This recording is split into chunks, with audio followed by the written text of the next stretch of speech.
దేశవ్యాప్తంగా ఇప్పుడు ఒక చర్చ ఊపందుకుంది. ఇక మావోయిస్టు పార్టీ ఒక చరిత్రేనా?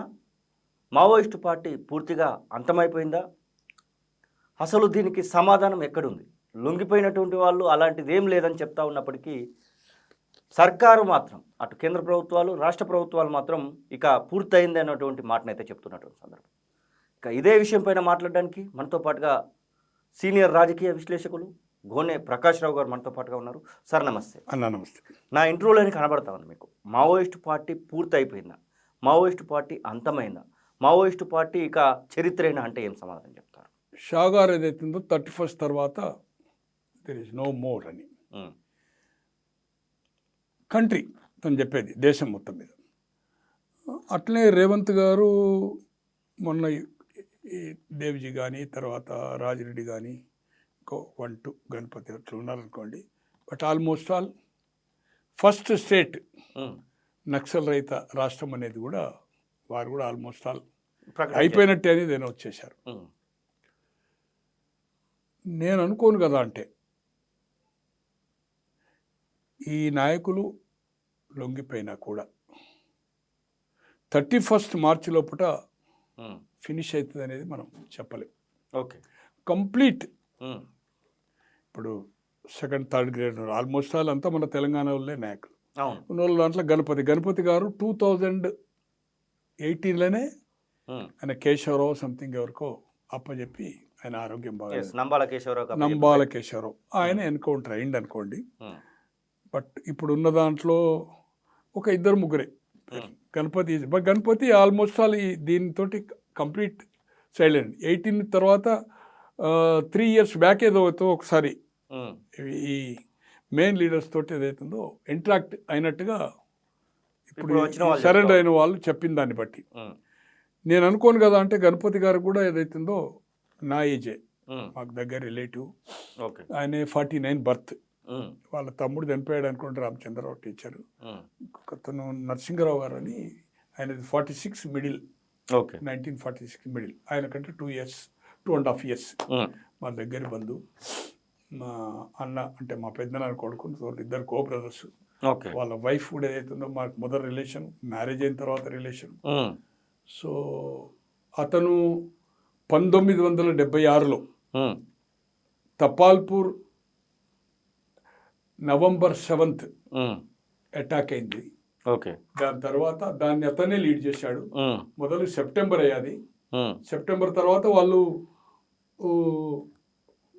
లీక్ అయ్యాది ఆ పెరట్లో ఉంటే. వేరే అక్కడ పక్క ఊర్లో ఏదైతుందో ఒక నో కాన్ఫిడెన్స్ మోషన్ ఉండే. అప్పుడు సర్పంచులు, వార్డు మెంబర్లు, సమితి ప్రెసిడెంట్లు సర్పంచ్లు ఎన్నుకోవాలి, సమితి ప్రెసిడెంట్లు జడ్పీ చైర్మన్ ఎన్నుకోవాలి. ఇప్పుడు ఆ సిస్టమ్ వేరు. మన కరీంనగర్ ఉందనుకోండి, 14 సమితి ప్రెసిడెంట్లే జడ్పీ చైర్మన్ ఎన్నుకోవాలి.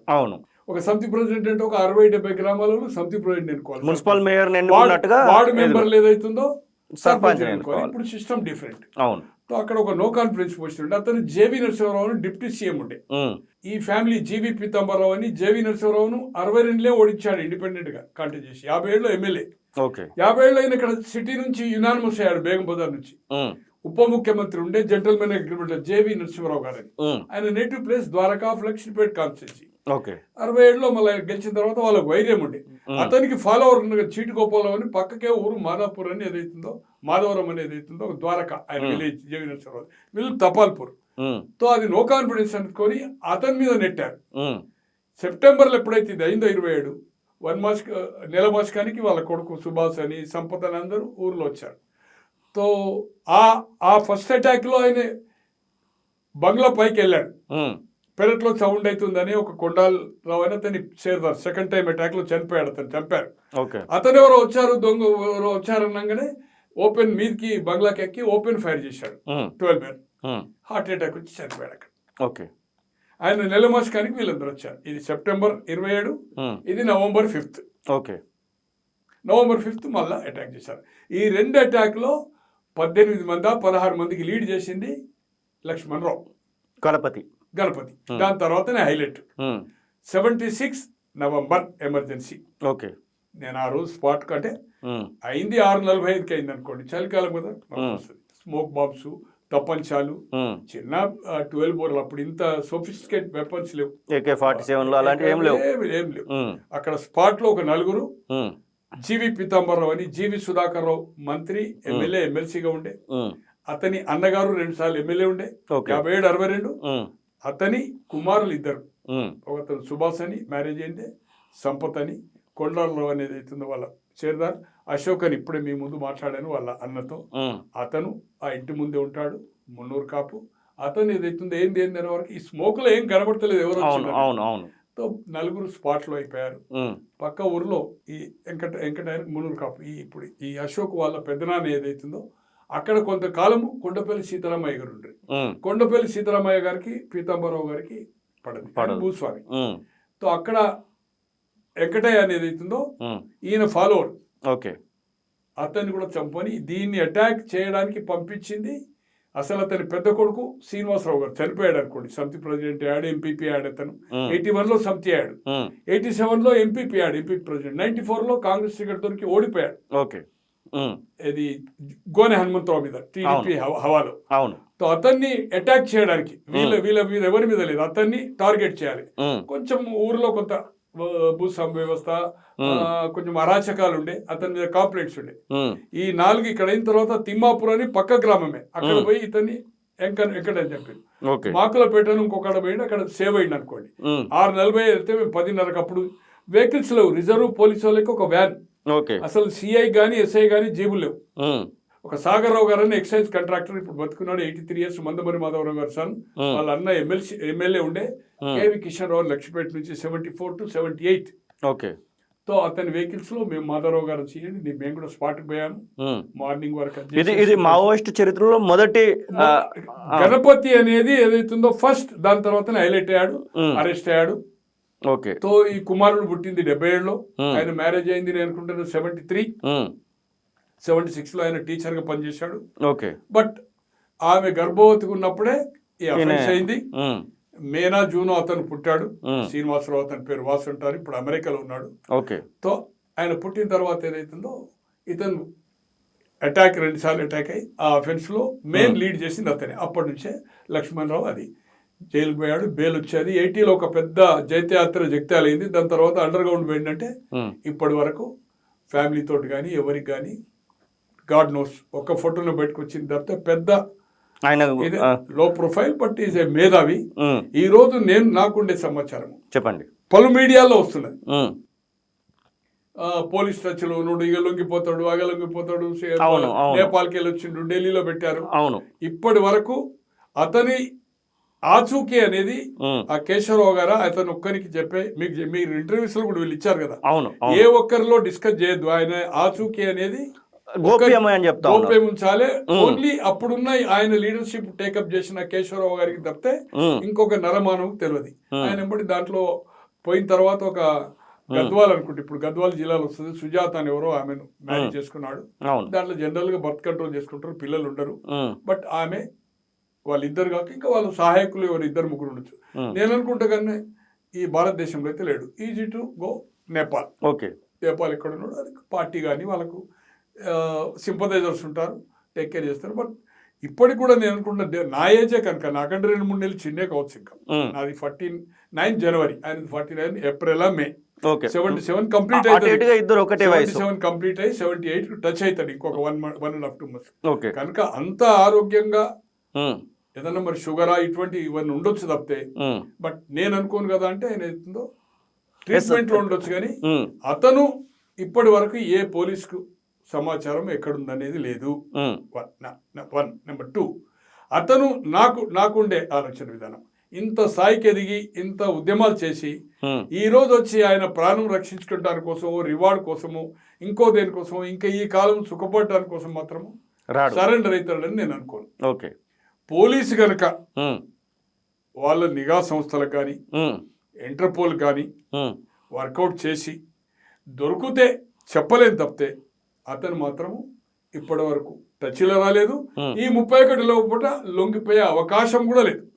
స్టిల్ నిన్నటి వరకు కూడా నాకున్న సమాచారం ఇప్పటి వరకు ఖచ్చితంగా ఈ వార్త తన దగ్గరికి వెళ్తుంది. ఎందుకంటే ప్రతిదీ అబ్జర్వ్ చేస్తూ ఉంటారు, మావోయిస్టులు నేను definitely. తిప్పర్ తిరుపతిని మల్లా రాయిరెడ్డిని తదితర మావోయిస్టులు ఇంటర్వ్యూ చేసిన తర్వాత వీళ్ళు ప్రతిదీ అబ్జర్వేషన్ లో ఉన్నారు అనేది అయితే కన్ఫర్మేషన్ అయితే వచ్చింది. ఇదే రాజిరెడ్డి, ఎస్ కూర రాజన్న బ్రదర్ విమలక్క భర్త అమర్ గాని, అమర్ మాగుంటను కేసులో ఫైర్ చేసిన గణేష్ గాని, మాధవ్ రెడ్డిని ఫైర్ చేసిన శ్రీరాములు శ్రీనివాస్ గాని, ఒక్క 15-20 మంది. తర్వాత ఇదే తపాల్పూర్ అఫెన్స్ లో ఉన్న తుషార్ భట్టాచార్య గాని, వీళ్ళందరూ చెంచల్గూడలో ఉన్నప్పుడు 2002-09 నేను ఒక 70-80 సార్లు గెలిచాను. తర్వాత వరంగల్ కూడా ఉండే. తో నేను కొంత వాళ్ళకి ఏదైతుందో స్నాక్స్ అంటే వెజిటేరియన్ ఏదో తీసుకోవచ్చు, పికిల్స్ కొన్ని 1 క్వింటల్ పైన తీసుకుపోవచ్చు. అట్లే అతనికి తుషార్కి ఏదైతుందో సమ్ ప్రాబ్లం, ఆయన అంజీరా తీసుకోవాలి. అంజీరా అని ఇది ఉంటది కదా, కిస్మిస్ లెక్క, ఇటువంటివి కూడా తీసుకుపోయి 100 కిలోలు తీసుకుపోయేది. అంటే మావోయిస్టులకు సహాయపడ్డాడు గోనె ప్రకాష్ అంటే ఓపెన్ ఫ్యాక్ట్. అయితే ఇది అట్లే షుగర్ ఫ్రీ పాకెట్స్, అట్లే మల్టీ విటమిన్ ఎవరికైనా షుగర్ పేషెంట్ మల్లారాజిరెడ్డి గారికి ఇస్తా ఉంటే ఈ సమాచారము వాళ్ళ నాయకులకు పోయినప్పుడు డిస్కషన్ అయింది. గోనె ప్రకాష్ రావు అతను వైఎస్ఆర్ రాజశేఖర రెడ్డికి ముఖ్య అనుచరుడు, మాజీ ఆర్టీసీ చైర్మన్. అప్పటి వరకు ఆర్టీసీ అయిపోయింది 2005 నుంచి. బట్ ఇవన్నీ చేస్తుండే అతని డబ్బులే మీకు చేస్తున్నాడు, మిమ్మల్ని ఏదో మంచిగా చేసుకుంటాని కోసం అంటే కూడా రాజిరెడ్డి గారు మీరు ఇంటర్వ్యూ తీసుకోండి. అప్పటికి శాంతి చర్చలు జరిగినాయి. శాంతి చర్చలు 2005 అవును. అయిన తర్వాత ఈయన 7లో కేరళలో మల్లారాజిరెడ్డి అయ్యాడు. అప్పటికే గణేష్ జైల్లో ఉన్నాడు. తర్వాత అమర్, తర్వాత శ్రీరాములు శ్రీనివాస్. గణేష్ మొదటి నుంచి ఉన్నాడు అనుకోండి. ఆయనకు లైఫ్ పడ్డది. ఆ సిస్టమ్ ఏంటంటే ఇప్పుడు పేరోలో ఉన్నాడు, బట్ లైఫ్ అంటే ఏదైతుందో లైఫ్ అంటే లైఫ్. అవును. ఒక మాజీ ఎంపీ నచ్చేసింది కనుక అది కేంద్ర పరిధిలో వాళ్ళు ఎగ్జామ్షన్ ఇస్తే తప్పితే లైఫ్ లాంగ్ జైల్లో ఉండాలి. అవును. They are trying. ఇప్పుడు 26th వరకు ఏమైనా పెడితే చెప్పలేము. లైఫ్ అంటే ఇప్పుడు 13 ఏళ్ళు కాదు, 20 ఏళ్ళు అంటే 13 ఏళ్ళు కాదు. లైఫ్ అంటే life time, up to death అనేది ఆయనకి. They are trying some. నేను కూడా ఇదంతా శాంతి చర్చలైన తర్వాత నేను కూడా అయితే రాజిరెడ్డి గారు చెప్పారు వాళ్ళకు, అంటే నాకు తెలిసిన సమాచారం, ఆయన డైరెక్ట్ చెప్పింది కాదు. ప్రకాష్ రావు ఇండిపెండెంట్, నాకుండే ఫ్రెండ్షిప్ తోటి తనకుండే సోర్స్ తోటి తప్పితే తను ఏదైతుందో రాజశేఖర రెడ్డి డబ్బులతో మాకు తీసుకొచ్చి ఇవ్వడు అని ఖచ్చితంగా చెప్పాడు. అలాగే మీరు అన్నట్టుగా ఇప్పుడు సమాచారం పోతుంటే అన్ని ఎవ్రీథింగ్ దే విల్ ఒక 15 రోజులు అటు ఇటు, బట్ ఇట్ విల్ గో. నాకుండేది దృఢమైన 31st లోపల అతను సరెండర్ కాదు, ఇప్పుడు కాదు ఎప్పుడు కాడుతాడు, అప్ టు డెత్. పోలీసుకు ఏదన్నా నిఘా వర్గాల వల్ల ఇంటర్పోల్ ద్వారా గిట్ట అయ్యేది ఉంటే దేమే ట్రాప్ చేయొచ్చు. Central government policy shoot and sight కాదు కనుక అతను కూడా ప్రతిఘటించే అవకాశం లేదు. ఎందుకంటే అతను ఎంబడి ఒక పేద 20 మంది ఉండే అవకాశం లేదు. ఉన్నప్పుడు రహస్యం అనేది ఉండదు, లిమిటెడ్. అతని వైఫ్ ఎవరైనా ఉంటే ఒక సహాయకుడు, లేకపోతే ఎక్కడ ఏ ప్రదేశంలో ఉన్నాడో అక్కడ ఎవరైనా అపాయింట్ చేసుకుంటుంటారు హెల్ప్ కోసం, male Narsa female Narsa, but ఈ సేఫ్ జోన్ లో ఉన్నాడు. ఇప్పుడు లొంగిపోయినటువంటి వాళ్ళు మేము లొంగిపోలేదని చెప్తా ఉన్నారు ఒక 2-3. లొంగిపోయినటువంటి వాళ్లకు ఒకరొకరికి మధ్యలో వైషమ్యాలు కనబడతా ఉన్నాయి. ఒకవైపు మల్లోజుల వేణుగోపాల్, ఆశన్న, అటువైపు ఒక వర్గం ఒకరిద్దరు కనబడతా ఉంటే, ఇటువైపు అధినాయకులుగా కేంద్ర కమిటీ సభ్యులుగా ఆల్మోస్ట్ ఇప్పుడు కార్యదర్శిగా ఉన్నాడని ప్రచారం జరిగినటువంటి తిరుపతి అలియాస్ దేవుజీ, అలాగే మల్లా రాజిరెడ్డి, వీళ్ళేమో మేము లొంగిపోలేదు, మేము నడుస్తూ వెళ్తూ ఉంటేనో లేకపోతే ఒక దగ్గర పట్టుబడ్డాము, మేము అరెస్ట్ అయ్యాము, మా అరెస్టును చూపించేటువంటి ప్రయత్నంలో భాగంగా లొంగిపోయినట్టుగా ప్రభుత్వమే చిత్రీకరించింది అనేటువంటి మాటను చెప్తా ఉన్నాను. అసలు లొంగుబాటు ఏంది, ఈ అరెస్ట్ ఏంది, దీనికి సంబంధించి మీరేం చెప్తారు? వేణుగోపాల్ గారు, అర్చన గారు బయటకు వచ్చినప్పుడు ఓపెన్గా చెప్పారు, వాళ్ళు ఆయుధాలతో వచ్చారు. తర్వాత మేము డిస్కస్ చేశాము, కొంత దాంట్లో ఇది ఎప్పుడో పాలసీ అయింది అని. నేను లొంగిపోవడానికి వస్తూ ఉంటే దేవ్జీ అండ్ రాజిరెడ్డి, మల్లా రాజిరెడ్డి మమ్మల్ని ఏదైతుందో మట్టు పెట్టాలని చూసింది అనేది కూడా ఇంటర్వ్యూ చెప్పాడు. బట్ అల్టిమేట్ గా వీళ్ళు సరెండర్ అయితే, ఎప్పుడైతే సరెండర్ కాకముందు స్టేట్మెంట్ సరెండర్ అయితే ఫలానా డేట్ అన్నప్పుడు వేణుగోపాల్ గారు మీ మీడియాకి ఇచ్చింది నేను చూశాను, తో వాళ్ళు మళ్ళీ మా దారికే వచ్చిందని చెప్పారు. అవును. బట్ నేను కొంతమంది అధికారులతో కానీ స్వయంగా మల్లా రాజిరెడ్డి గారితో మాట్లాడినప్పుడు కానీ లొంగిపోవడం అనేది కాదు. ఓకే. వాళ్ళు కొంతకాలము ఉమ్, అక్కడున్న పరిస్థితిని ఉమ్, చేసుకుంటానికి కోసం ఇంకా కొంత ఏదో అని తెలంగాణ ప్రాంతానికి ఏదైతే తెలంగాణ ప్రాంతానికి ఈయన హైదరాబాద్ వచ్చాడు, అతను వరంగల్ వచ్చాడు. ఓకే. హాస్పిటల్ బ్లడ్ టెస్టా పోతా ఉంటే ఉమ్, స్కూటర్ మీద పోతా ఉంటే వాళ్ళే ఎవరైతే షెల్టర్ వచ్చాడో ఉమ్, వాళ్ళు వాచ్ పెట్టారు. ఎక్కడి నుంచో అక్కడ ఉమ్, ఉమ్, ఇక్కడికి వచ్చినప్పుడు ఏదైతుందో మనం ట్రాప్ చేద్దామని Hmm. వాళ్ళని ఏదైతుందో పోలీస్ ఏదైతుందో టచ్లో ఉన్నారు. ఉమ్, ఈయన ఎక్కడైతే షెల్టర్ తీసుకుంటో 3-4 ప్లేసెస్ ఆయనకుండే ఫ్రెండ్షిప్ అవును అవును. తో వాళ్ళ ఇన్ఫర్మేషన్ తోటి ట్రాప్ చేశారు. ఉమ్, తో వాళ్ళు చేసిన తర్వాత ఏం చేయలేము. మేమైతే లొంగిపోయే క్వశ్చనే లేదని అన్నారు. ఉమ్, అన్నప్పుడు ఏదైతుందో ఉమ్, కావాలంటే చేయండి, ఎన్కౌంటర్ చేయండి. ఓకే. మా ప్రభుత్వ పాలసీ ఏదైతుందో ఉమ్, లేదు, జనజీవన స్వతంత్రం రావాలి మీరు అవును. అన్నప్పుడు ఏదైతుందో వాళ్ళు ఒకటి నిర్ణయించుకున్నారు. ఉమ్, అయితే జైలు, ఉమ్, అయితే జైలు, ఉమ్, అయితే చావడం. ఉమ్, తో జైల్లో గతంలో ఎంత ఇబ్బంది అయిందో ఇప్పుడు హెల్త్ పాయింట్ ఆఫ్ వ్యూలో జైలుకు పోయి ఏం చేసేది లేదు. ఉమ్, వాళ్ళకు వాళ్ళకు కన్విన్స్ చేసిన దాన్ని ఆలోచించుకొని ఉమ్, జనజీవన సెవంతిలో వచ్చి ఉమ్, మనం ఏదైతుందో ఆయుధం లేకుండా చట్టాల ద్వారా ఏదైతుందో అక్కడేదైతే పోరాటం చేసిందో చట్ట పరిధిలో ఉండి మనం ఏదైతుందో అవును. సమీకరించుకుని అది చేద్దామని. ఉమ్, అలాగే మీరు కనుక మా పార్టీని బ్యాన్ ఎత్తివేస్తే, ఎస్, ఇది ఒక ప్రపోజల్ ముఖ్యమంత్రి గారికి ఇచ్చారు, కేంద్రం చెప్పమన్నారు, అవును. అధికారులు కూడా చెప్పారు. ఉమ్, బ్యాన్ ఎత్తివేస్తే ఓకే. మేము ఏదైతుందో జైల్లో ఉన్న వాళ్ళను ఉమ్, కన్విన్స్ చేద్దాము, ఉమ్, అక్కడ ఉన్న వాళ్ళని కూడా మేము ఏదైతుందో జనజీవన సమితి రూపం వాళ్ళని కూడా చేస్తాం. ఎప్పుడైతే ఇంకా వెపన్స్ తోటి ఉన్నారు ఉమ్, ఆ అవకాశం మీరు కల్పించండి అని అన్నారు. అవును. బట్ ఇది రాష్ట్ర పరిధిలో అధికారుల చేతిలో, ముఖ్యమంత్రి చేతిలో లేదు, లేదు. కేంద్రం. ఉమ్, ఇది ఎప్పుడైతుంది March 31 అయిన తర్వాత ఇంకొక 2-3 నెలలు చూసి ఏదైతుందో దేర్ ఇస్ ఎ ఛాన్స్. అవును.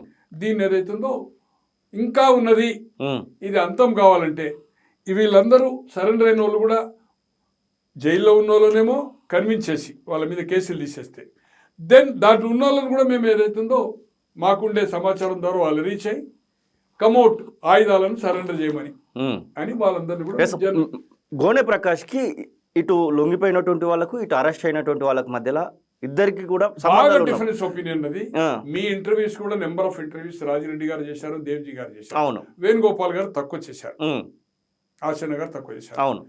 తో అతని వలన ఉమ్, పార్టీ చీలిపోయింది, ఎస్, వేణుగోపాల్ వలన, ఉమ్, అతని స్వార్థ ప్రయోజనాల కోసం ఉమ్, అని వాళ్ళు క్లారిటీ చెప్తున్నారు. అవును. విరుద్ధంగా ఉన్నాయి. ఉమ్, నేను అనుకుంటున్నా నాకుండే ఉమ్, వీళ్ళేమో రాజకీయాల్లో పార్టీ పెడతామని బ్యాన్ పెట్టినా కూడా, ఉమ్, బ్యాన్ తీసేసినా కూడా దీని మీదనే పోరాటం చేద్దామన్నది. ఉమ్, ఎన్నికల పోటీ కాదు, ఎస్, ప్రజల ఇది కోసం ఓన్లీ కొట్లాట.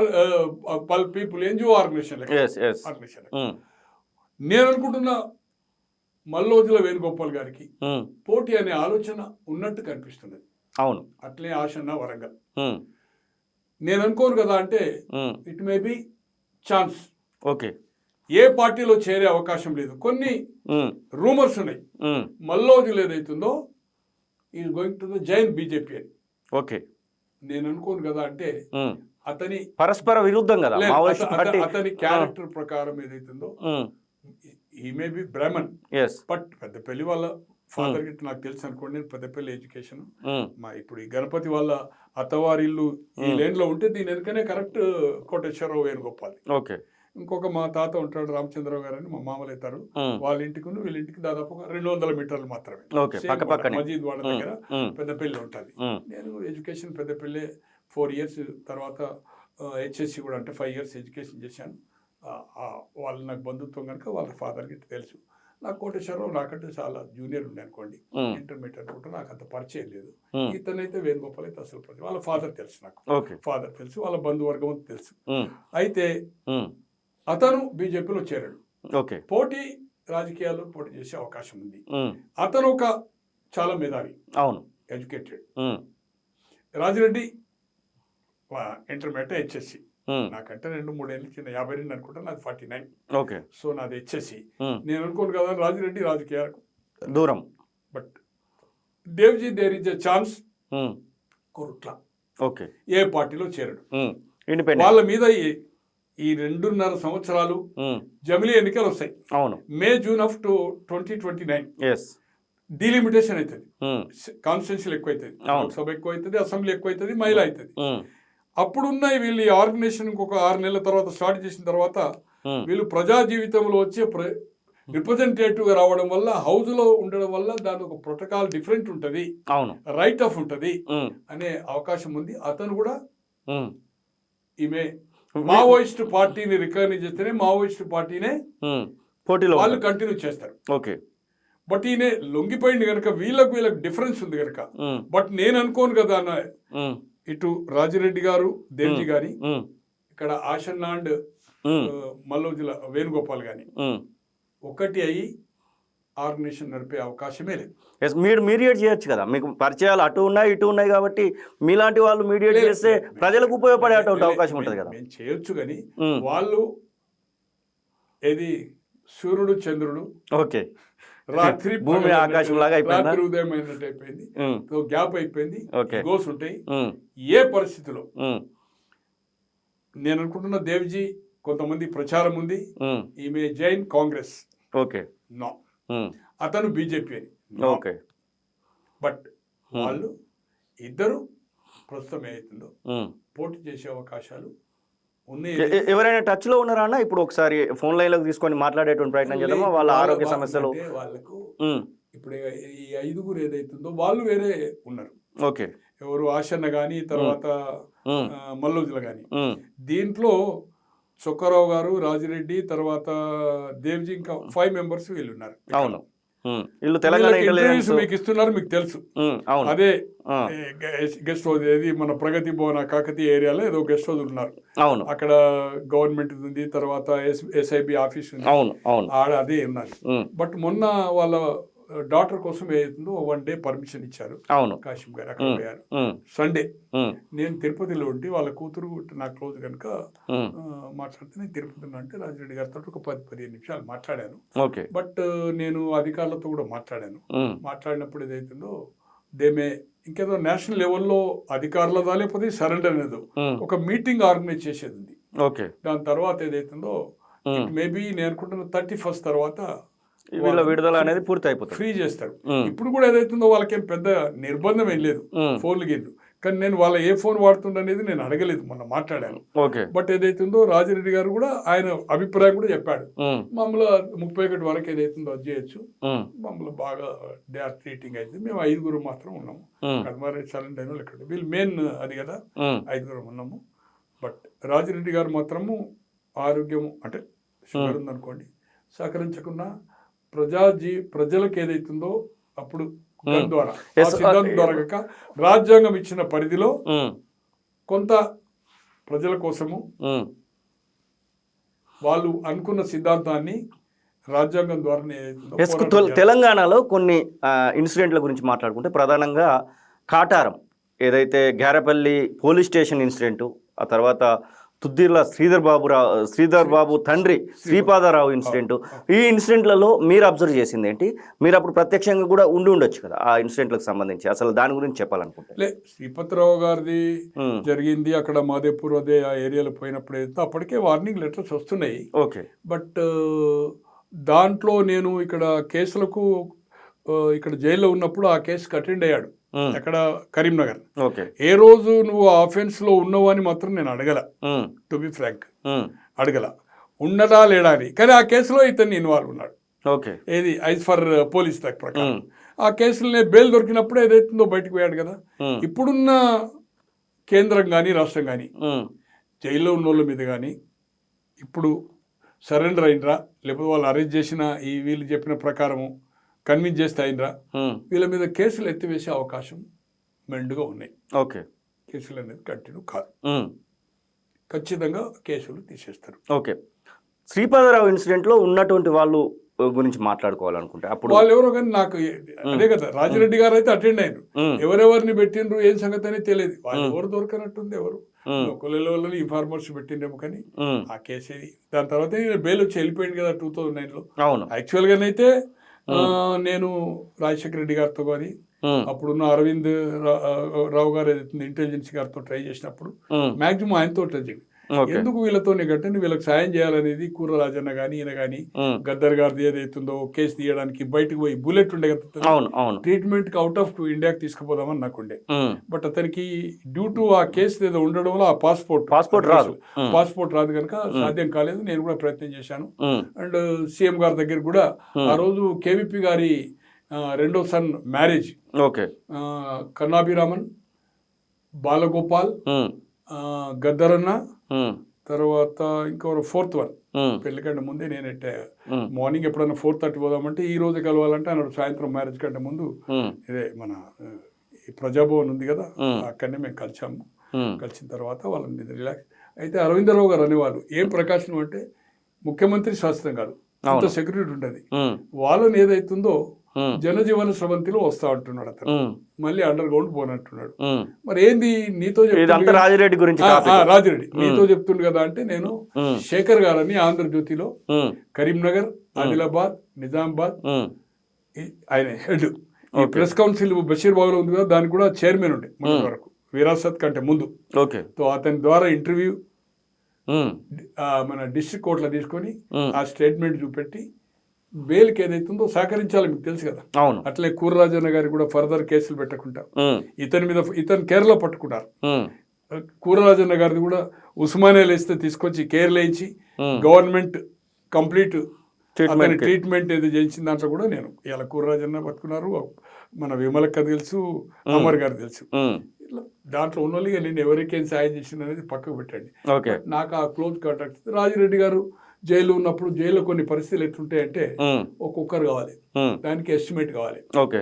కొన్ని. ఉమ్, ఏదో సిమెంట్ అక్కడ వాళ్ళు కూర్చుంటారు, ఏది మార్నింగ్ వదిలిపెడతారు కదా, ఉమ్, ఉంటేదైతుందో ఆ గద్దె గిద్ద పోతే సిమెంట్ అంటే సిమెంట్ బస్తాలు వరంగల్ అప్పుడు. ఉమ్, తర్వాత ఇదేది మన ఇవి ఉంటాయి కదా నలుగురు దోమలు బాగుంటాయి అవును. అవి, ఏదో టీవీకి వాళ్ళ కొల ఉందని టీవీ కావాలంటే అది ఎస్టిమేట్ చేసి వాళ్ళ శాంక్షన్ కావాలి కదా. అది పొద్దురెడ్డి ప్రభాకర్ రెడ్డి అని ఇప్పుడు AICC member, um, PC general secretary Warangal. Okay. అతనే నేను ఆయన పోయినప్పుడు కలిసినప్పుడు ములాఖాత్ అడిగే, మన దగ్గర డబ్బులు ఉండాలి కదా, అవును. ఇక్కడ వచ్చేది అరేంజ్మెంట్ చేసుకొని ఆయన పంపిస్తే ఆయన కొని పోయి జైల్లో ఇచ్చేసేవాడు. ఉమ్, తో రాజిరెడ్డి ఎన్నడూ తన కోసం అడగల, ఓకే. తనకు టీ షర్ట్స్ ఇచ్చిన మీరు మావోయిస్టులతో ఇంత సఖ్యతగా ఉన్నప్పుడు మీ పైన కూడా సెంట్రల్ ఇంటెలిజెన్స్ ఖచ్చితంగా పనిచేస్తుంది. ఎప్పుడు మిమ్మల్ని కట్టడి చేసేటువంటి ప్రయత్నము, లేదంటే ఇప్పుడు కొంతమందిని జైళ్ళలో కూడా పెడుతున్నటువంటి సందర్భం చూస్తాం. ముఖ్యంగా ప్రొఫెసర్ సాయిబాబా, వరవర్రావు ఇలాంటి వాళ్ళు అజ్ఞాతంలోకి పోలేదు, కానీ వాళ్ళకి సింపథైజర్స్ అని చెప్పేసి వాళ్ళు ఎప్పుడన్నా పట్టుకున్నప్పుడు వాళ్ళను పోలీసు ఎదుట అది వీరసం అని ఏదేదో ఉంటాయి కదా సంథింగ్. బట్ నేను అటువంటి స్టేట్మెంట్లు ఇప్పుడు వేయలేదు. వ్యక్తిగత సంబంధాలతో ఏదైతుందో వాళ్ళు ఏదైతుందో ఇప్పుడు రాజిరెడ్డి గారు మళ్ళీ పోయాడు, నాకు చెప్పాడు, నేను మీరు చెప్పినట్టుగా జనజీవనవంతిలో అది చేస్తా, స్టేట్మెంట్ ఇమ్మంటే ఇచ్చిండు, దాని ప్రకారమే అయింది. పోయిన తర్వాత ఒక 2-3 సార్లు ఫోన్ చేశాడు, వాళ్ళకి ఎక్కడో ఫోన్ దొరుకుతుంది, రాజన్న అంటుండే, ఎవరే రాజన్న రాజన్న చెప్పమంటే వాళ్ళు ఇమీడియట్ ఆ ఫోన్ లాంగ్ ప్రొలాంగ్ ఉండదు కదా, కట్ చేసేవాడు. చివరకు 3వ సారి 4వ సారి నేను నెక్స్ట్ డే వాళ్ళ కూతురు దగ్గరికి పోతున్నాను. అప్పుడు ఎల్బీ నగర్ లో ఉండే స్నేహారెడ్డి. జనరల్ గా వాళ్ళు దేవుడు నమ్ముతారో లేదు, నేను $1 తెచ్చింది, ఇది ఏది వెంకటేశ్వర స్వామి తిరుపతి పోయి. నేను ఫ్రైడే నాడు ఎప్పుడు ఫోన్ చేసిన, సండే నాడు వస్తున్నామని చెప్పిన. తో ఆయన సాటర్డే నాడు ఫోన్ చేసిండు అసలు దగ్గర. అరే ఏం నువ్వు రాజన్న అంటే ఏ రాజన్న అంటావు, నేను మల్ల రాజన్న అన్నాడు. నాకు అరే చెప్పండి అన్నే చెప్పండి అంటే, నేను నీకు చెప్పాను అండర్ గ్రౌండ్ పోడని, పోయాను, అది ఇన్ఫార్మ్ చేయడానికే నీకు 2-3 సార్లు ఫోన్ చేసిన, బట్ నువ్వు గదరాయించి పెడుతున్నావు, ఏ రాజన్న అంటుంటే పెట్టేసిన, మాకు ప్రాబ్లం ఉంటుంది, నాకు ఏదైతుంది రేపు నీ డాక్టర్ దగ్గరికి పోతున్నాను, ఇట్లా నా బిడ్డ ఎందుకు తీసుకుంటే తీసుకోదు, నీ బిడ్డ తీసుకోకపోతే నీ బిడ్డ మన్మరాలు, నా మన్మరాలకి ఇస్తా అని చెప్పిన. అప్పుడు ఆమె ఇప్పుడు ఏదైతుందో 16 or 17, ఆమె ఇంటర్మీడియట్ సెకండ్ ఇయర్కి వచ్చింది. కొడుకు వచ్చి చిన్నోడు, బిడ్డ ఇంటెలిజెంట్, ఒక కొడుకు ఒక బిడ్డ అయిన మన్మరాలు. సో ఇచ్చి వచ్చాను, ఇట్లా మీ నాన్న ఫోన్ చేసి మీరు ఎప్పుడైనా ఏ రోజు కూడా అతని కూతురు ఇబ్బందులో ఉన్నా కూడా అతని కోసం ఏ ఒక్క రోజు చిన్న సాయం అడగలే. ఒక అతనికి వాళ్ళ సిస్టర్కి ఏదో పెళ్ళి అంటే కూడా సాయం చేయమన్నాడు, ఎవరికో ఏదైనా దెమ్మంటే కానీ తనకిచ్చినే శ్రీరాములు శ్రీనివాస్కు టీ షర్ట్స్ కానీ అవి కానీ ఇచ్చేవాడు కానీ తనకిచ్చిన స్నాక్స్ అన్ని పంచేవాడు. తను రాజిరెడ్డి అట్లుండేవాడు. బట్ రాజిరెడ్డి తన సొంతం కోసం కానీ తన కుటుంబ సభ్యుల కోసం ఎప్పుడు హెల్ప్ అడగలేదు. వేరే వాళ్ళకు చేయమన్నాడు, ఏమైనా ఇబ్బందులు ఉంటే ఇంకెవరు జైలు ఆయన దగ్గరికి వచ్చాడు. నేను పోయినప్పుడు వీళ్ళందరూ జమ అయ్యేవాళ్ళు, ఒక 15-20 మంది ములాఖతుల వరకు కింద కూర్చుని పెట్టేవాళ్ళు. ఈ సబ్ జైలర్స్ అంతా ఇక్కడ ఉండేవాళ్ళు, సూపరింటెండెంట్ మీద ఉండే ఒక ఫస్ట్ టైమే. తర్వాత ఎప్పుడు పోయినా మొత్తం ఒక ములాఖత్ అంటే వీళ్ళంతా గణేష్, శ్రీరాములు శ్రీనివాసు, అమరు, రాజిరెడ్డి, తుషార్ భట్టాచార్య వీళ్ళందరూ కలిసేవాళ్ళు. వాళ్ళ ప్రాబ్లమ్స్ అదో ఇదో సంథింగ్. మీరు ఎప్పుడైనా అండర్ గ్రౌండ్కి వెళ్ళేటువంటి అవకాశం దొరికిందా? మీరు పోదామని ఎప్పుడైనా ప్రయత్నం చేశారా? లేదు, నేను ఈ సమాజం మీద విసిగిపోయి రాజిరెడ్డి గారిది మళ్ళీ పోయిన తర్వాత ఎక్కడో ఒక ఛాన్స్ నాకు దొరకదా, ఎక్కడో ఒక ఏదన్నా సోర్స్ తోటి కొంతమంది ఉంటారు అనుకోండి, అప్పుడు సంబంధాలు వాళ్ళకు ఉండనా లేదా, చాలా మంది వాళ్ళకి ఏదైతే కనెక్టివిటీ ఉన్నోళ్ళు. సో నాకు సంబంధాలు ఈ సమాజం మీద, నాకు జరుగుతున్న మోసాల మీద నెంబర్ ఆఫ్ టైమ్స్ కొంత రాజకీయ నాయకుల ముందు, నా మిత్రుల ముందు, ప్రెస్ వాళ్ళ ముందు పోయి నేను ఏదైతుందో ఒక 4-5 రోజుల రీచ్ కాగలుగుతా. ఈ భూస్వాముల మీద కాదు పోరాటం, ఈ రాజకీయ నాయకుల మీద చేయాలి. ఒక ట్రైనింగ్ అయ్యి నాకు చిన్నప్పుడు నేను 12 బోర్డు ఉండే 16-17 ఇయర్స్ ఫైర్ చేసిన, మళ్ళీ నేర్చుకోవాలి. ఓ 2-3 నెలలు పోయి వాళ్ళ పర్మిషన్ తీసుకొని ఒక 10 మందిని లిస్ట్ అవుట్ చేసుకొని డిన్నర్ లంచ్ పెట్టి మళ్ళీ వచ్చిన తర్వాత నేను యజమాని ఆ 10 మందిని చంపి నేను చంపుకోవాలన్నంత కోపం వచ్చి దాంట్లో పోవాలన్నంత ఆవేశం వస్తుండే. ఓకే, ఈ సమాజం మీద, నాకు జరుగుతున్న మోసాల మీద కొంత అవినీతి. ఉన్నారా మీరు అన్న 10 మంది ఇంకా ఉన్నారా?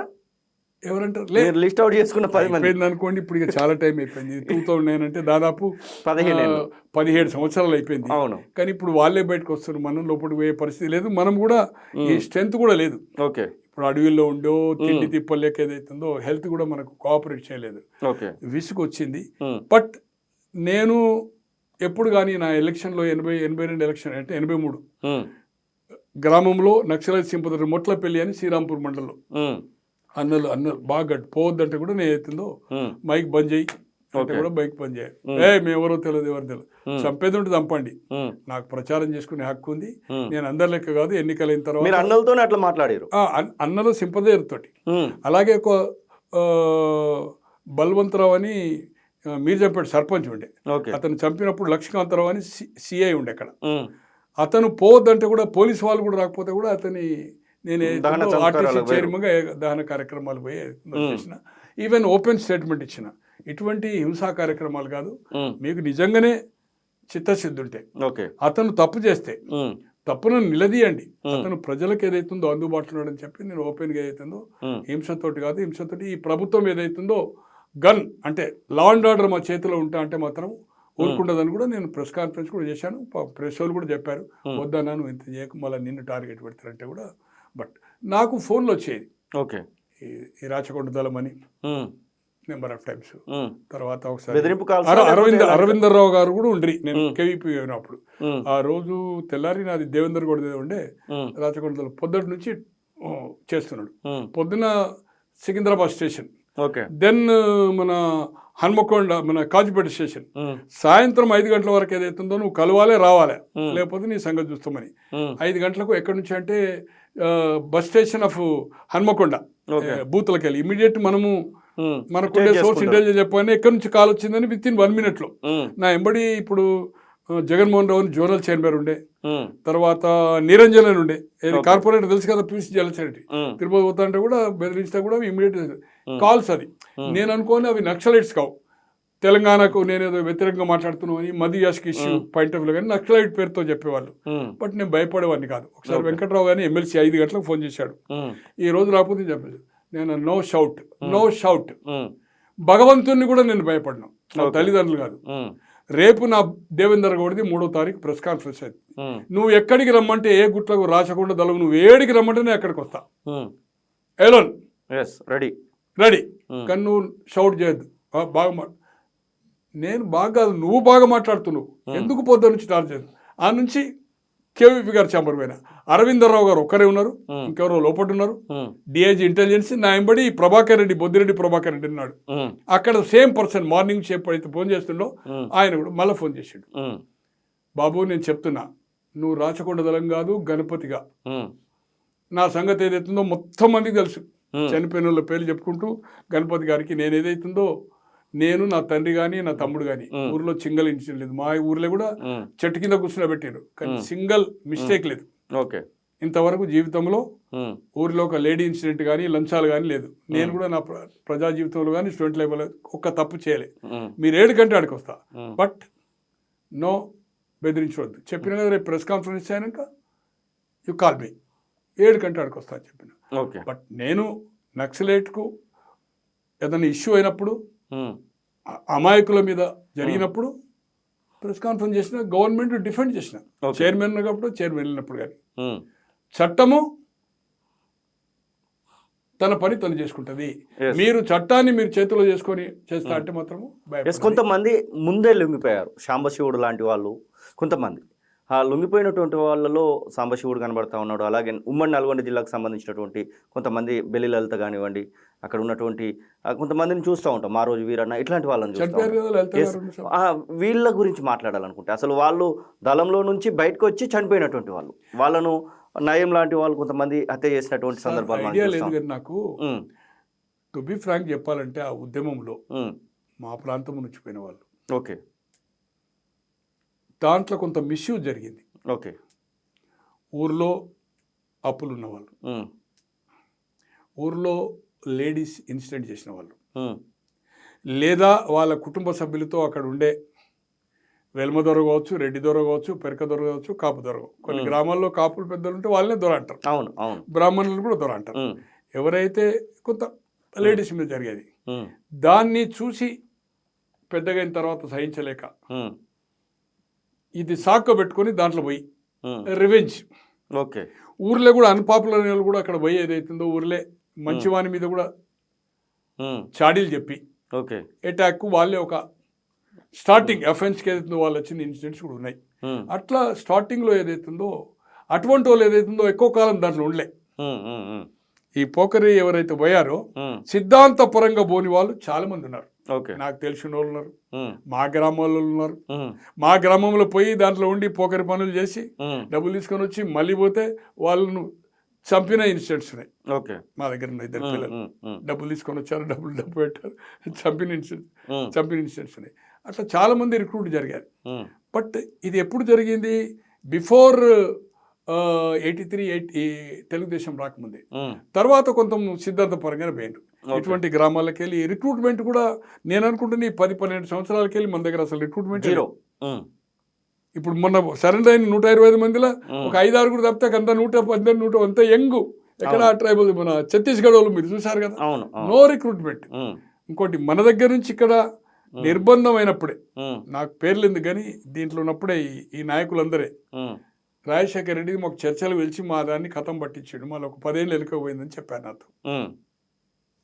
ఓకే, నెంబర్ ఆఫ్ టైమ్స్ ములాఖాతులు, ఎవరు అనేది పేర్లు అవసరం లేదు అనుకోండి. అన్నట్టుగానే ఇక్కడ 2007 తర్వాత ఎక్కడున్నాయి అఫెన్స్ లేవు కదా. అవును, అంతా అక్కడికి వెళ్ళిపోయారు కదా. అంటే ఆ చర్చలకు వచ్చి మేము ఏదైతుందో తప్పు చేసాము, మేము నష్టపోయాము ఇక్కడ అనేది అవుతుందో స్వయంగా. ఓకే, దాంట్లో సెంట్రల్ మెంబర్సే నాతో చెప్పిన వాళ్ళు. అలాగే జరిగేది. ఏదేమైనా వాళ్ళ గురించి నాకు అంత బ్యాక్గ్రౌండ్ తెలియదు. శ్రీరాములు శ్రీనివాసన్ అంటే జైల్లో పరిచయం అనుకుంటే చనిపోయాడు అతను మెయిన్ ఆఫ్ ఇది దీంట్లో మన మాధవరెడ్డి. గణేష్ యాక్చువల్గా మిత్రుడు కావాలంటే గణేష్తో మాట్లాడిస్తాను మీకు. Gunmen fire అయ్యాది. ఓకే, ఏది మాగుంట గారికి వీళ్ళు పోయిన అఫెన్స్. బట్ ఫైర్ ఏదైతుందో గన్మెన్ది మిస్ ఫైర్ అయ్యి గన్మెన్ అయ్యి చనిపోయాడు అతను. ఓకే, అలాగే దగ్గుపాటి గారి వెంకటేశ్వర గారి ఫాదర్ని చంపిన దాంట్లో విజయ్ కుమార్ అని నేను ఇప్పుడు రాయపూర్లో ఉన్నాడు. అతను జైల్లో ఉండి మెడిసిన్ పాస్ అయ్యాడు. ఓకే, వాళ్ళది కూడా ప్రాబ్లం అయితే దగ్గుపాటి గారు కూడా వాళ్ళని క్షమాభిగా చేయమని చెప్పారు. వాళ్ళు రిలీజ్ అయ్యారు అనుకోండి. జైల్లో ఉండి మెడిసిన్ పాస్ అయ్యి ఎన్ఆర్ఐ మెడికల్ కాలేజీ గుంటూరులో పనిచేసి ఇప్పుడు రాయపూర్లో ఉన్నాడు. రాయపూర్ పోయిన ఒక 2 years బ్యాక్ కాంగ్రెస్ సెషన్ అయితే అక్కడ నా ఒక మిత్రుడు అడిగి పోయాడు, కాంగ్రెస్లో ఉన్నాడు. ఈజ్ ఇన్ఫార్మర్ ఆఫ్ నక్సలైట్స్ ఉండే. అట్లా ఈయన పరిచయం. వాళ్ళిద్దరు ఏదో బ్రేక్ఫాస్ట్ చేస్తా. మీరు ఇప్పుడు ఏం చెప్తారు? అసలు తెలంగాణలో నక్సలిజం ఉండాలా అంటే మీరేం చెప్తారు? నక్సలిజము ఇంత పెద్ద లీడర్లు వచ్చి వాళ్ళు చెప్పినాక నేను చెప్పే అవసరం లేదు కదా. ఓకే.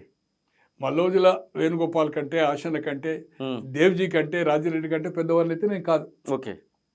దే ఆర్ సేయింగ్ ఇప్పుడు ఏదైతుందో మేము రాజ్యాంగం మాకు ఇది కేంద్ర ప్రభుత్వం రికగ్నైజ్ చేస్తే, నిషేధం ఎత్తివేస్తే, ఓకే, మేము రాజ్యాంగ పరంగానే ఏదైతుందో వెపన్ డౌన్ చేసి జైల్లో ఉన్న వాళ్ళను ఇంకా అండర్ గ్రౌండ్ ఉన్న వాళ్ళు కన్విన్స్ చేసి తీసుకొస్తాం. మేము ఏదైతుందో జనజీవన స్రవంతిలోకి వస్తాం ఓపెన్ చెప్తున్నారు. అవును, ఒక ప్రయత్నం మీ టీవీ ద్వారా తొలివేలు రేవంత్ రెడ్డి గారు కానీ, అలాగే రేవంత్ రెడ్డి గారు కేంద్రానికి ఒక క్యాబినెట్లో నిర్ణయం తీసుకొని రిప్రజెంట్ చేసి, ఇక్కడ ఉన్న ఎంపీలు 8 మంది బీజేపీ ఉన్నారు, 8 మంది తర్వాత కాంగ్రెస్ ఉన్నారు, ఒక ఎంఐఎం ఉన్నారు. ఒక ఆఫర్ ఏదైతుందో వాళ్ళు అది చేస్తున్నారు, జనజీవన స్రవంతిలో వచ్చి అది చేస్తున్నామని. అవును, కానీ నేను అనుకోను కదా. అంటే వీళ్ళు ఇంతకాలం తుపాకీ పెట్టి చేసిండ్రు. అవును, ఇప్పుడు వచ్చిన సోషల్ వీడియో ప్రకారం కానీ, ఇప్పుడు వచ్చిన చైతన్యం ప్రకారం కానీ, రాజకీయాలకు అతీతంగా ఈ జరుగుతున్న అన్యాయాలంటే అవినీతి మీద కూడా ఉంటుంది కదా. అవును, ఇప్పుడు ఏం దోపిడీ, ఎవడు భూస్వామి దోపిడీ చేస్తలేడు, ఊర్లలో ఎవడు ఎట్టి చేయించుకుంటలేడు. అవును, ఊర్లలో ఎవరు ఒక అమ్మాయిలు ఏదైతుందో అక్కడ ఉండే భూస్వామో లేకపోతే దొరనో చేస్తలేడు. ఏదన్నా వ్యవస్థను భ్రష్టు పట్టిస్తున్నట్టే, ఇటువంటి తప్పుడు పనులు చేస్తున్నట్టే రాజకీయ నాయకులే. అవును, వాళ్ళ టార్గెట్ రాజకీయ నాయకులు అవుతుంది కదా. దీన్ని రేపు మనకే థ్రెట్ అవుతుంది అనుకోవచ్చు కదా, బీజేపీ కానీ కాంగ్రెస్ పార్టీ కానీ. ఖచ్చితంగా ఈ ఆర్గనైజేషన్ ఏది ఉంటే అవును ఓ మిలిటెన్సీ లెక్క ఈ సమాజంలో ఏదైతుందో నిరుద్యోగులను, అన్యాయం జరిగే వాళ్ళను తయారు చేసి కొన్ని వేల మందిని సమీకరించి రాజ్యాంగం దాని మీద అన్నప్పుడు ఎలాగైతే సాయుధంతో బెదిరించిందో వితౌట్ ఎనీ, నేను చెప్తున్నా, నేను ఇండివిజువల్ ఓన్లీ, సైన్యం లేని సేనాధిపతి, విద్యార్థి దశ నుంచి ఇప్పుడు మీడియా వచ్చింది, సోషల్ మీడియా, అంతకుముందు ఎలక్ట్రానిక్, అంతకుముందు ఓన్లీ ప్రింట్. ఆ ప్రింట్ కూడా 2 రోజులకు వస్తుండే. అటువంటిప్పుడు కరపత్రాలు కొట్టి తలరాతలు మార్చిన 75-76 దూరదర్శన్ ఎంపీ ఏదో కాలం కరపత్రాల ద్వారా అక్కడ జరుగుతున్న అన్యాయాల మీద నెంబర్ ఆఫ్ దాంట్లో సారా కావచ్చు, తెలగలు కావచ్చు, ఏదన్నా అది కావచ్చు. అలాగే అక్రమ సారా మిషన్లు, ఇంద్రకరణ్ రెడ్డి ఎంటైర్ జిల్లా ఎలక్టెడ్ బై జడ్పీ చైర్మన్ 87లో. అప్పుడు మొత్తం జిల్లా పరిషత్తులు జిల్లా మొత్తం వేయాలి ఓట్లు. అవును, మండల ప్రెసిడెంట్కు జడ్పీటీసీ లేవు, మండలం మొత్తం వేయాలి. సమితి పోయింది, 300 సమితిలు 1096 చేసాడు. Elected by direct public. ఆ జమాన్లో ఆయన అక్రమ సారా మిషన్లు, ప్రభుత్వం సప్లై చేయవలసిన సాచర్ మిషన్లు, తను సొంతగా 2 మిషన్లు పెట్టుకొని నిర్మల్లో, ఒకటి కాగజనగర్లో, జిల్లా అంతా సారా పట్టుకుంటే అవి నేను ఓన్లీ రామారావు గారికి లెటర్ రాసి ఇంటర్వ్యూ అడిగి, ఇంటర్వ్యూ ఇవ్వకపోతే ఓపెన్ లెటర్ రాసి ఓ అక్రమ సారా మిషన్లు, కరెంట్ బిల్లు. అప్పుడు ఇన్ఫర్మేషన్ యాక్ట్ లేదు, ఎలా సంపాదించాం. ఇది ఒక సారా డిపోలో ఇంత కరెంట్ ఎందుకు వస్తుంది, ఎన్ని ఫ్యాన్లకి ఇది ఇంత వస్తుందంటే రన్నింగ్ ఆఫ్ మిషన్స్ అని పెట్టి 13 నాడు ఇంటర్వ్యూ అడిగి 16 వరకు నేను హైదరాబాద్లో ఉంటున్నా అంటే 16 ఇంటర్వ్యూ అయిపోతే 17 ప్రెస్ కాన్ఫరెన్స్ చేస్తే 17 ఈవినింగ్ ఎడిషన్ ఆంధ్రపత్రికలో మీరు ఈ మిషన్లు తీపేయకపోతే December 20 మందాకిని కాలువ మందమరి పోతున్నాడు. Irrigation minister KE Krishnamurthy, GV Sudhakar MLA, chief whip KV Narayana Rao తో పోతా ఉంటే 17 నాడు వచ్చిన తర్వాత ఎక్సైజ్లో పిలిపించి 18 నాడు 2 మిషన్లు తీపిచ్చాడు అక్కడ ఒకటి.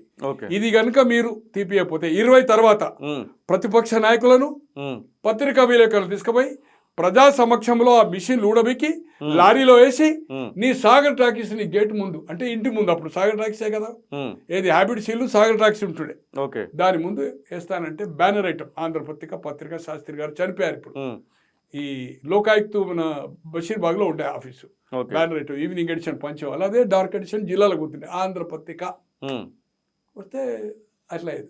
కేవీ నారాయణరావు గారు 11 లక్షల బిల్లు ఆపితే 92లో ఆదిలాబాద్ రామచంద్ర, వీళ్ళు అడవిలో ఉండి చేసిన పనిని మీరు జనంలో ఉండి చేశారన్నట్టు. అంటే చాలా చెప్తాను నేను. రామోజీరావు అటువంటిది పరిశీలన చేయగలిగిన. ఇంకా నేను చెప్పాలంటే నెంబర్ ఆఫ్ ఇన్సిడెంట్స్ ఉన్నాయి, ఇవి historical. ZP chairman, chief whip Ramarao, ఒకవేళ బయటకు వాళ్ళు వస్తే రాజకీయ నాయకులకు జరుగుతున్న అన్యాయం మీద థ్రెట్ కావచ్చు కదా. మామూలు వాళ్ళం 10 మంది పోతే ఒక 2 కెమెరాలు పోతేనే హెల్చాలు చేయగలుగుతున్నావు.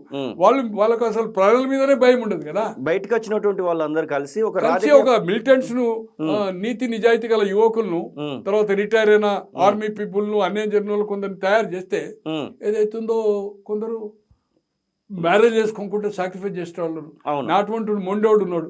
నేనే మొన్న ఆఫర్ ఇచ్చాను ప్రెస్ కాన్ఫరెన్స్ లో, గణపతి గారు మీరు రండి, మనం జనజీవన స్రవంతిలో వస్తే మనం సాధించవచ్చు.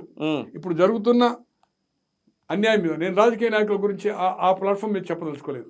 ఈ రోజు భూస్వాములు వెనకడ చేసిన దానికంటే 10 అంతలు కాదు 100 అంతలు ఈ రోజు రాజకీయ నాయకులు చేస్తున్నారు.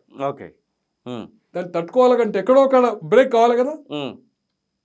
ఆ యాంగిల్లో చెప్పకుండా అది ఆ ఇష్యూ గణపతి గారిని అప్పీల్ చేస్తున్నారు ఇష్యూ కాదు కనుక మీ ఆర్టీఓ గారికి చెప్తున్నా.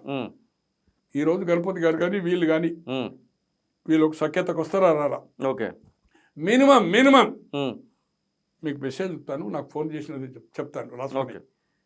100 మందిని లెక్కబెట్టి నాకు ఎన్ని రోజులు కాల్ చేయాలి మంచిగా ఉంటుందా, వాళ్ళతో కలిసి ఇప్పుడు సమాజంలో జరుగుతున్న అన్యాయం మీద, అవినీతి మీద, అక్రమాల మీద, అమాయకులను ఊచకొత్తకొస్తున్నారు. పొలిటికల్ సపోర్ట్ లేకపోతే అవుట్. ఈరోజు కబ్జాలు కానీ వాళ్ళ వ్యవహారాలు కానీ, నా ఇల్లు ఇచ్చిన ఇల్లు మళ్ళీ నేను కాల్ చేసి నా చేతికి వచ్చే అవకాశం లేదు. నా జాగా కబ్జా పెట్టుకున్నారు. ఎన్ని చెప్తాను బాగా చెప్తా. పాలిటిషియన్స్ పెట్టినాయి. ఇండ్ల పక్కకు గవర్నమెంట్ జాగా ఉంటే గవర్నమెంట్ జాగాను పెట్టేసుకుంటున్నారు. హైడ్రా పేరు మీద ఏదైతుందో ఉన్నది. రాజకీయ నాయకులు ఎక్కడెక్కడున్నాయో ఫామ్ హౌజులు చెప్పంటారా? ఓపెన్గా ఉన్నాయి కదా. ఇవాళ బిల్డర్స్ ఏం జరుగుతుందో తెలుసు కదా. ఏ బిల్డర్స్ అది ఓపెన్గా మీ సోషల్ మీడియాలో వస్తున్నది. ఇటువంటి వాటికి ఏదైతుందో చేసి సమాజంలో ఈ మిస్యూజ్ ఆఫ్ ప్రజలను ఒక ప్రధానిగా ఉండి రాజీవ్ గాంధీ వాజ్పేయి గారు చెప్పారు, కేంద్రం నుంచి పంపిన నిధులు, ప్రభుత్వ నిధులు ఎంత యూటిలైజ్ అవుతుందని. ఒక సందర్భంలో అయితే నాట్ 10%, 90% మిస్యూజ్ అవుతుందని చెప్పారు. ప్రధానమంత్రి హోదాలో ఉండి they are 2 are honest prime ministers, ఇద్దరు హానెస్ట్ పర్సన్స్. తో బహిరంగ రహస్యం. దీనికోసం ఏదైతుందో వాళ్ళు బయటకు వస్తే ఇది ప్రమాదం అనుకోవచ్చు కదా. సాగారు పాలిటిషియనే కదా. తో వాళ్ళు ఇది బ్యాన్ ఎత్తివేసి దీన్ని ఏదైతుందో రాజకీయ పార్టీకి ఎందుకు ఒప్పుకుంటారు? ఇప్పుడు రాజిరెడ్డి గారు, దేవ్జీ గారు ఏదైతే ఇంటర్వ్యూలు ఇస్తున్నారో జనం వీళ్ళని స్వీకరిస్తారంటారా? జనం ఒకవేళ వీళ్ళు కనుక ఎమ్మెల్యే గానో ఎంపీ గానో ప్రజాప్రతినిధిగా పోటీ చేసేటువంటి ఆలోచన చేస్తే జనం వీళ్ళని స్వీకరించే అవకాశం ఉందా? కష్టం. ఒకరిద్దరు ఏదైతుందో ఉన్న ప్రకారం అక్కడ ఉండే సిచ్యువేషన్ న్యాయంగా చెప్పాలంటే Peddapalli Koteswararao they may chance అక్కడ ఉండే కొరుట్ల దేవుజీ అని చెప్తున్నారు. అతను కూడా బీసీ కనుక అక్కడ ఉండే ఇప్పటి వరకు బలైన వర్గాలు అయింది అనుకోండి. గంగారాం గారు 83లో అయిండు. బట్ అంతకుముందు షికారి విశ్వనాథం ఆయన కాయిస్తూ మరి అదే కాదా, వెంకటేశ్వరరావు, సత్యనారాయణరావు, సాగర్ రావు, సంజయ్, రత్నాకరావు వీళ్ళంతా ఫార్వర్డే కదా. అదేదైనా వస్తే కొంచెం ఎనర్జెటిక్ ఉన్నాడు. ఏజ్ కూడా నేను అనుకుంటున్నా 55-56 ఏళ్ళు. కొంచెము సూపర్ గా ఉంది. బట్ రాజకీయాల్లో వీళ్ళు కూడా ఒక ప్లేట్ తీసుకోవాలి. ఎట్టి పరిస్థితిలో మేము రాజకీయ అవినీతి చేయము, అవినీతి పరులు మా వెంబడి ఉంచుకోము, అక్రమాలు చేసే వాళ్ళను మా బంధువులైనా మా కుటుంబ సభ్యులైనా వాళ్ళను మేము ఒకవేళ వాళ్ళు పోటీలో ఉంటే గోనె ప్రకాష్ అక్కడికి వెళ్ళి ప్రచారం చేస్తాడా? డెఫినెట్ గా ఆ సిద్ధాంత పరంగా అవినీతికి రహితంగా సమాజం కోసం చేస్తామంటే ఈవెన్ కోటేశ్వరరావు గారు కానీ ఇక్కడ అంటే పార్టీ పరంగా చేస్తే చెప్పలేము మనం ఏ పార్టీ చేస్తారని. బట్ ఇండివిజువల్ గా చేస్తే మాత్రం ఇక్కడ కోటేశ్వరరావు గారు కానీ ఇక్కడ దేవ్జీ గారు కానీ నాట్ ప్రచారం అభ్యర్థి లాగానే మీరు కూడా చూసుకోపోతారు. ఎన్నికల ముందు నుంచి కదా కొంత మిలిటెన్సీని, కొంత వాళ్ళకు ప్రచార సామగ్రిని వాలంటరీగా డిక్లేర్ చేసి ఇగో నా వెహికల్, ఒకరు పెట్రోల్, ఒకరు బంటింగ్స్, తిండ్లకు స్పాన్సర్ ఏది డైలీ పెట్టేది బైలా ప్రకారమే. డెఫినెట్ గా 2 జాగాల్లో ఏదైతుందో కొరుట్ల గాని పెద్దపల్లి గాని వాళ్ళు చేస్తే, రాజిరెడ్డి గారు అయితే ఛాన్స్ లేదు. ఆయన ఏజ్ పాయింట్ ఆఫ్ వ్యూ కానీ అతని కానీ బట్ నో, ఎందుకంటే ఏజ్ కూడా కొంచెం హెల్త్ కూడా. చాలా చాలా దాడులు చేశారు మావోయిస్టులు. అటు పోలీసుల పైన చేశారు, సామాన్య ప్రజలపైన చేశారు, గిరిజనులు కొంతమంది ఇన్ఫార్మల్ అని చెప్పేసి చంపేశారు. ఇట్లా ఈ అన్ని దాడులతో పోల్చుకుంటే అప్పటి ముఖ్యమంత్రి, ఉమ్మడి ఆంధ్రప్రదేశ్ ముఖ్యమంత్రి చంద్రబాబు నాయుడు పైన అలిపిరి దగ్గర జరిగినటువంటి ఒక ఘటన ఎక్కువ కనబడతా ఉంటుంది. అసలు అలిపిరి ఘటనకు సంబంధించినటువంటి టైంలో ఏం జరిగిందంటే? నాకు ఐడియా లేదు సార్ అది యాక్చువల్గా. దాంట్లో ఎవరో రామకృష్ణ ఉంటారు, బట్ ఇది నేచురల్గా ఏమవుతుందంటే ఓకే, వాళ్ళ టార్గెట్ ఏంటంటే వాళ్ళకి అక్కడ కొంత క్షీణించుతున్న దశలో ఓకే కాకుండా ఒక టార్గెట్ ఒక పెద్దవాళ్ళని పెడితేనే ఆ భయాందోళన, వాళ్ళకు సోర్సెస్ కానీ కొంత ఫండింగ్ ఇవ్వడానికి భయపడడం కానీ కొంత సాయం చేయడానికి కూడా అది చేస్తారు. అట్లా బంద్ కాల్స్ చేయకపోవడము, మామూలు వాళ్ళు గ్రామాల్లో కొంత అరాచకాలు చేసే వాళ్ళను లెటర్ రాసి బెదిరింపు వార్నింగ్ ఇస్తే వాళ్ళు భయపడకపోవడంతో ఇటువంటి వాళ్ళని టార్గెట్ చేయడం వల్ల ఈ కింది స్థాయిలో భయపడుతున్నారని వాళ్ళ స్ట్రాటజీ అనుకుంటాను. ఓకే, స్ట్రాటజీ అనుకుంటా. ఏది ఏమైనా సార్ వాళ్ళు కొన్ని తప్పు నిర్ణయాలు కూడా జరిగినాయి. వాళ్ళు దాన్ని క్షమించమని కూడా చెప్పారు. ఎవరైతే ప్రజలతో మమేకమైన వాళ్ళను, అన్యాయం చేయ వాళ్ళను, అమాయకులను కూడా బలైపోయారు. కొంత ఇన్ఫార్మర్ పేరు మీద ఇట్లే కొంత ఆకతాయిలు ఊర్లలోకి వెళ్ళిపోయి చెప్పుడు మాటలు చెప్తే గోని ప్రకాశం వచ్చి అటాక్. ఇప్పుడు మా ఊర్లో మా ఫ్యామిలీ జరిగింది. కొంతమంది గ్రామంలో మాకు పడని వాళ్ళు చెప్పేది దర్బార్ పెట్టారు. దర్బార్ పెట్టి మా తమ్ముడు అప్పుడు సర్పంచ్, బట్ ఊరందరి ప్రజలు పిలిచారు. ప్రజలందరూ అన్నారు ఇలా నాయన కానీ ఈయన కానీ నాయన సర్పంచ్ ఉంటే ఒక్క చిన్న గ్రామంలో లేడీ ఇన్సిడెంట్ కానీ ఎట్టి కానీ 10 మందికి సాయం చేసిండ్రు. పోలీస్ స్టేషన్ పైన తిండి పెట్టిండ్రు. ఎవరికన్నా గౌడ్స్కి ఏదైతుందో 6 రోజులు అప్పుడు పైసలు ఇప్పించాలంటే 2 రూపాయలకు మిత్తి ఇప్పిస్తే కూడా వాళ్ళు విట్నెస్గా ఉండి ఇప్పించిన తప్పితే ఏ ఒక్క చిన్న హెల్ప్ తీసుకోలేదు. ఎడ్ల బండి మనో నాడు ఎట్టి నాగలరమ్మనో ఎటువంటి చేయలేదని ఓపెన్గా చెప్పారు. అప్పుడు they leave my brother. Okay, Amit Shah central government కేంద్ర హోంశాఖ చేస్తున్నటువంటి ఆపరేషన్ కగార్ మార్చి 31 ముగుస్తుంది అంటున్నారు. మార్చి 31 తర్వాత దాదాపుగా ఒక ప్రకటన రావచ్చేమో, మావోయిస్టు రహిత భారతదేశం అని. మావోయిస్టు నక్సల్ అనేటువంటి పేరే లేదని చెప్పేసి కూడా ఆ ప్రకటన రావచ్చు. ఆ ప్రకటనకు సార్థకత ఉంటుంది అనుకుంటారా, లేకపోతే అడవిలో ఇంకొంతమంది మిగిలిపోయి ఉన్నారా అంటే ఏం చెప్తారు? 31 లోపల అందరూ అయ్యే అవకాశం లేదు కదా. ఓకే, మనకు కనబడుతుంది కదా ఇప్పుడు ఇంకా ఉన్నారు కదా. అవును, ఇంకా వేల వెపన్స్ ఉన్నాయి, ఇంకా వందల వేల మంది ఉన్నారు కదా. మీకు ఇచ్చిన ఇప్పుడు వచ్చిన వాళ్ళు ఇంటర్వ్యూ ప్రకారం కూడా ఉన్నారు కదా. అవును, ఇప్పుడు జైలు ఉన్న వాళ్ళు కూడా వాళ్ళకు శిక్షలు పడే శిక్ష అయిపోయినాక వాళ్ళు పోవచ్చు కదా మళ్ళీ. అవును, వాళ్ళు ఆ దారి పట్టవచ్చు కదా. వాళ్ళు బయటకు వచ్చి రిలీజ్ అయినాక వాళ్ళ లైఫ్ లాంగ్ అయితే దాంట్లో ఉంచలేవు కదా నువ్వు, కోర్టు తీర్పులు వచ్చిన తర్వాత. అవును, సో నేను అనుకోను కదా, అంటే మార్చి 31 పెట్టాడు ఒక టార్గెట్. ఆ లోపల చేసి ఇప్పుడు అక్కడ అదే మెయిన్ అక్కడ మొత్తం రోడ్ వర్క్స్ చేస్తున్నారు. బట్ ఒక్కొక్కరు చీలిపోయి ఒకరు ఇద్దరుగా చీలిపోయారు. బట్ మనం అప్పుడే దీని యొక్క రిజల్ట్ చెప్పలేము, కంప్లీట్ రూపుమాపుతారు అనేది. బట్ ఏది ఏమైనా ఆల్మోస్ట్ అంతము. కొత్త రిక్రూట్మెంట్ లేదు. కొత్త ఛత్తీస్గఢ్ ఏరియాలో అయిన వాళ్ళు సరెండర్ అవుతున్నారు. పాత వాళ్ళు అందరూ అయినారు. ఇక మిగిలిన లీడర్ అంటే టాప్ లీడర్స్ అనేది మనకు మెయిన్ హిడ్మా, ఇంకొక బెంగాల్ అయినా కిషన్జీ ఎవరు ఉంటారు కదా. చివరగా జనతన సర్కార్ అని చెప్పి ఛత్తీస్గఢ్లో చాలా వరకు అక్కడ ఒక సర్కార్నే నడిపారు మావోయిస్టులు. అట్లా నడిపినటువంటి వాళ్ళకి ఇక్కడ పరిపాలన చేయడానికి అవగాహన ఉంటుంది అనుకుంటా ఉన్నారు. అదేమో ఇండిపెండెంట్గా వాళ్ళు నడిపినటువంటి సర్కార్.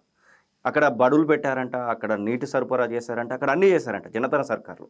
బడ్జెట్ కూడా పెట్టుకున్నారని దేవ్జీ లాంటి వాళ్ళు చెప్తారు. రూరల్ గ్రామాల్లో రిమోట్ ఈ ట్రైబల్ విలేజ్ ఉంటాయి కదా, 10 గ్రామాలు కాదు తండాలు, 10 ఇండ్లకు 15 ఇండ్లకు అట్లా వాళ్ళకి ఏదైతుందో సోషల్ సర్వీస్ చేశారు వాళ్ళు. ఓకే, ఆ నాయకత్వము ఇప్పుడు ప్రజలకు సేవ చేసేదానికి పనికొస్తుంది అనుకుంటా ఉన్నారా? లేదు, డెఫినెట్లీ వాళ్ళు చిత్తశుద్ధిగా ఎనర్జెటిక్గా ఒక ఆర్గనైజేషన్ స్టార్ట్ చేసి న్యాయంగా చెప్పాలంటే రాజకీయాలకు పోటీ లేకుండా సేవ చేస్తేనే దాని క్లారిటీ వస్తుంది. ఎవరెన్ని చెప్పినా రాజకీయాల్లో అస్సలు పోటీ చేయద్దు. పోటీ చేసినప్పుడు డిఫరెంట్ అవుతుంది. దాని అటాసము, మళ్ళా ఐజ్ ప్రకారము, సెక్యూరిటీ, ప్రోటోకాలు, సాలరీసు, ఓట్లేసినందుకు లైక్ డిస్లైక్ ఇవన్నీ ఉంటాయి. ఉమ్, స్వచ్ఛంద సంస్థ, ఉమ్. రాజకీయాలకు NGO లాగా అతీతంగా ఓన్లీ ఉమ్, ఎలాగైతే ప్రాణాలకు తెగించి ఫ్యామిలీ నుంచి వదిలిపెట్టి అక్కడికి వెళ్ళారు, ఉమ్, అదేవిధంగా 24 hours ఏదైతుందో ఉమ్, దే కెన్ మ్యారీ. అక్కడనే పిల్లలు కన్నా ఇబ్బంది అవుతుంది, ఉమ్. పిల్లలు కనవచ్చు. ఓకే. బట్ స్వచ్ఛందంగా um, NGO organization um, like Jayaprakash Narayan, okay. Like Anna Hazare ఉమ్, ఎన్నో చేయొచ్చండి, ఓకే. ఎన్నో చేయొచ్చు. నా వ్యక్తిగతంగా నేను ఇది సందర్భం కాదు, ఉమ్, వందల ఇన్సిడెంట్స్ చేశాను, వందల incidents. Okay. So we can do and wonders. Okay. Right to information act um, చట్ట ప్రకారము ఉమ్, ప్రొటెక్ట్ చేసి ఉమ్, హైలైట్ చేసి, ఉమ్. మొన్న శంకరాచార్యలో ల్యాండ్ ఉంది, అవును. టైమ్లీ చేస్తే ప్రభుత్వం దిగొచ్చిందా లేదా? Yes, yes, yes. యూనివర్సిటీ దిగొచ్చిందా లేదా? అవును. HCU. అంటే నిస్వార్థంగా, ఉమ్, బయాసుడు కాకుండా, ఇది నాకే పేరు రావాలని కాకుండా, ఉమ్, ఫస్ట్ ఒక రౌండ్ టేబుల్ పెట్టి ఉమ్, నెంబర్ ఆఫ్ ఆర్గనైజేషన్ పిలిచి ఓకే. మనం అందరం కలిసి పోదామని. ఉమ్, ఇప్పుడు వీళ్ళు ఆర్గనైజేషన్ పెట్టుకొని వీళ్ళ పేరు కోసం ప్రతిష్టల కోసం వీళ్ళు చేయడం కాదు. ఉమ్, ప్రస్తుతం కొన్ని ఆర్గనైజేషన్స్ ఉన్నాయి, ఉమ్, కొందరు రిటైర్ పీపుల్ ఉన్నారు, కొందరు మన ఇదే పర్యావరణం ఉన్నారు. అటువంటి వాళ్ళందరినీ చేసి ప్రొఫెసర్లు, రిటైర్ అయిన వాళ్ళు, నీతి నిజాయితీగా ఉన్న వాళ్ళు ఉన్నారు, ఉమ్, తో ఐఏఎస్ ఐపీఎస్ వాళ్ళు ఉన్నారు, ఇప్పుడు వర్కౌట్ చేస్తున్నారు, మనం సోషల్ మీడియా చూస్తున్నాము. అవును. అందరిని అట్లా చేసి నెంబర్ ఆఫ్ రౌండ్ పెట్టి ఏదైనా బిగ్ ఇష్యూ వచ్చినప్పుడు అన్ని ఆర్గనైజేషన్ కలిపి ఆ ఇష్యూ సాల్వ్ చేయడానికి పోయేది ఉంటే ఖచ్చితంగా ఉమ్, చేయొచ్చు. అలాగే రాజకీయ నాయకులది ఈరోజు సేవాభావం కాదు, ఉమ్, వ్యాపారం అయిపోయింది. ప్రజలను కూడా ఎడ్యుకేట్ చేయవలసిన అవసరం ఉంది. ఉమ్. ఓటుకు నాకు డబ్బులు ఇవ్వలేదు, వారికి 3,000 ఇచ్చిన, నాకు 1,000 ఇచ్చిన, నాకు ఇస్తేనే నేను ఓటేస్తానంటుండ్రు కదా, నాకు డబ్బులు ఎందుకు ఇస్తలేవని నిరసన ప్రజలు చేసిండు కదా హుజురాబాద్లో. Yes, yes. ఇట్లా కాకుండా ప్రజలు కూడా దీనివల్ల ఎవరి డబ్బు, ఇగో నీది. ఉమ్, ఇలా స్కూల్స్ ఉన్నాయి, ఇంటిగ్రేటెడ్ స్కూల్స్ ఉన్నాయి, అవును. 5% ఎక్స్ అన్నాన్ని ఉమ్, టెండర్ వేస్తే 10% లోయెస్ట్ పోతుంది అన్న. ఉమ్, ఇలా సింగరేణి 20-30% పోతుంది, ఏదైతుందో ఓపెన్ కాస్ట్ ఏదైతుందో టెండర్ కాంపిటేటివ్ అయితే. ఎర్త్ వర్క్లో 20-30 పోతుంది. లూట్ మార్. yes. They are taking up MLAs, అక్కడ రిప్రజెంట్ చేసే వాళ్ళు ఆ పర్సెంటేజ్ తీసుకుంటుండ్రు. ఈ 5% దాంట్లో ఒక 5-10%. ఉమ్, 250 కోట్లలో 25 కోట్లు నాయకులకే ఇవ్వవలసి వస్తుంది. ఇలా బిల్లులు ఇప్పేయడానికి ఏదైతుందో పాత బిల్లు 20% తీసుకుంటున్నారు ఓకే. ఎమ్మెల్యేలు. నేను పేర్లు చెప్పదలుచుకోలేదు. ఉమ్, శాండ్, యాష్, ఉమ్, లూట్ మార్, ఓకే. లూట్ మార్. తిండికి లేని వాళ్ళు ఇలా కోట్లు రోజు కలెక్షన్. ఓకే. మీకు నేను మెసేజ్ చూపుతాను మన ప్రాంతం నుంచి, ఉమ్, అన్న నువ్వు రావాలి, నువ్వు మాట్లాడాలి, ఉమ్. నువ్వు మాట్లాడుతుంది, ఎందుకు మాట్లాడాలి నేను? Okay. Thank you Gona Prakash Rao గారు. ఇది గోన ప్రకాష్ రావు చెప్తున్నటువంటి మాటలు. మొత్తం మీద నక్సల్స్కు సంబంధించినటువంటి ఒళ్ళు గగుర్చి పొడిచేటువంటి భయంకరమైనటువంటి నిజాలను గోన ప్రకాష్ రావు బయటపెట్టినటువంటి సందర్భం. మావోయిస్టు పార్టీ అంతంకు సంబంధించినటువంటి విషయంలో చాలా అంశాలను కూడా చర్చిస్తున్నటువంటి సందర్భాన్ని మనం చూస్తూ ఉన్నాం. అసలైన తొలి వెలుగు. ఫాలో వాట్సాప్ @తొలి వెలుగు official.